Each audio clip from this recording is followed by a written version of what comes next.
एक अकेला हैकर, एक चौंकाने वाला फैसला और अमेरिका की सबसे पावरफुल एजेंसी को पूरी तरह से बेनकाब कर देना। Welcome back to Tech by Cosmic. Access granted. एक इंसान जिसने अमेरिका की सबसे सीक्रेट एजेंसी के राज खोल दिए। क्या वो एक हीरो था या सिर्फ एक गद्दार? चलिए जानते हैं इस हैरत अंगेज कहानी को। 6 जून 2013 की सुबह का वक्त था।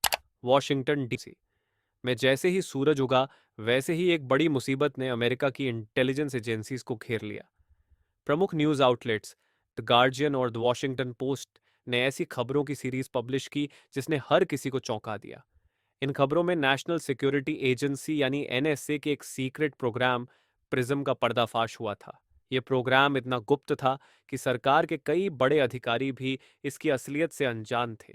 पीआरआईए सेम के जरिए एनएसए सिर्फ अपराधियों या विदेशी खतरों पर ही नहीं, बल्कि आम लोगों पर भी नजर रख रहा था। सिर्फ अमेरिका में ही नहीं, बल्कि पूरी दुनिया में। आपकी हर कॉल, हर ईमेल, हर इंटरनेट सर्च, ये सब एनएसए की पहुंच में था। लेकिन एनएसए को यह ताकत कैसे मिली और एक अकेले इंसान ने कैसे इस सारे सिस्टम को बेनकाब कर दिया? इस कहानी के मुख्य किरदार थे एडवर्ड स्नोडन, वो शख्स जिसने दुनिया की सबसे पावरफुल सुपर पावर को सीधी चुनौती दे डाली। एडवर्ड स्नोडन की कहानी एक साधारण आदमी की असाधारण कहानी है। नॉर्थ कैरोलिना में जन्मे स्नोडन कोई बड़े स्कूल से पढ़े हुए नहीं थे। असल में उन्होंने हाई स्कूल भी छोड़ दिया था, लेकिन कंप्यूटर के मामले में उनकी स्किल्स काबिल ए तारीफ थी। उन्होंने अपने करियर की शुरुआत यूएस मिलिट्री से की, लेकिन एक साल बाद ही उन्हें वहां से डिस्चार्ज कर दिया गया। 2005 में उन्होंने मैरीलैंड यूनिवर्सिटी में सिक्योरिटी गार्ड की नौकरी शुरू की। स्नोडन के पास डिग्री नहीं थी, लेकिन उनकी कंप्यूटर स्किल्स इतनी अच्छी थीं कि सीआईए जैसी बड़ी एजेंसी ने उन्हें हायर कर लिया। वहां कुछ साल बिताने के बाद 2009 में उन्हें डेल ने हायर कर लिया। डेल के पास उस वक्त एनएसए के सिस्टम्स को अपग्रेड करने का कॉन्ट्रैक्ट था। यहीं से एडवर्ड स्नाउडन का एनएसए के साथ जुड़ाव हुआ, जहां उन्होंने एक साइबर स्ट्रेटजिस्ट के तौर पर काम करना शुरू किया।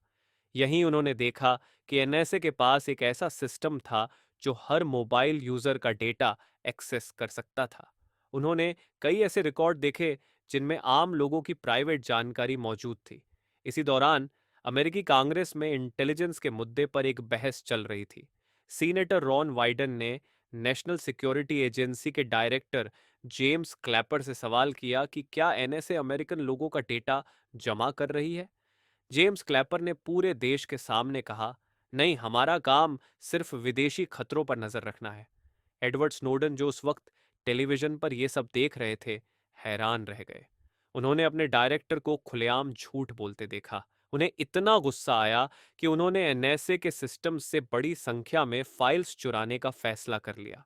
उन्होंने इस काम को अंजाम देने के लिए एक छोटी सी यूएसबी ड्राइव का इस्तेमाल किया।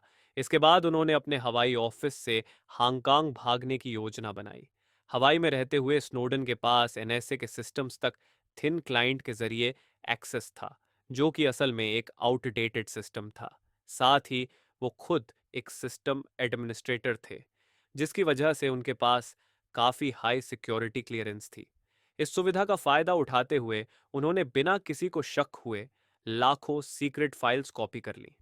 कुछ ही दिनों बाद हांगकांग पहुंचकर स्नोडन ने ये सारे डॉक्यूमेंट कुछ भरोसेमंद जर्नलिस्ट्स को सौंप दिए, और फिर अगले दिन ये दस्तावेज पूरी दुनिया की हेडलाइंस बन गए।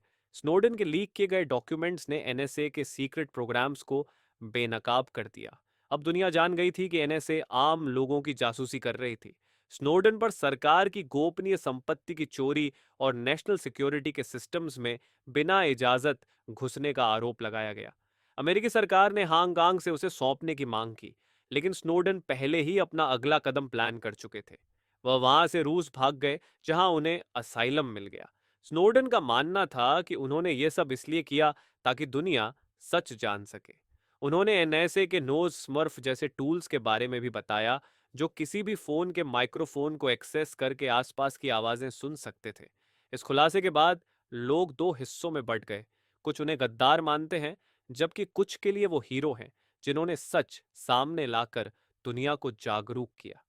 तो आपकी इस बारे में क्या राय है? क्या एडवर्ड स्नाउडन एक हीरो है जिसने एनएसए के असली चेहरे को सामने लाया, या एक गद्दार जिसने देश की सुरक्षा को खतरे में डाला? हमें कमेंट्स में बताइए। उम्मीद है कि टेक बाय कॉस्मिक की ये वीडियो आपको पसंद आई होगी। अगर हाँ, तो इसे लाइक और शेयर जरूर करें और हमारे चैनल को सब्सक्राइब करना ना भूलें। मिलते हैं अगली रोमांचक वीडियो में।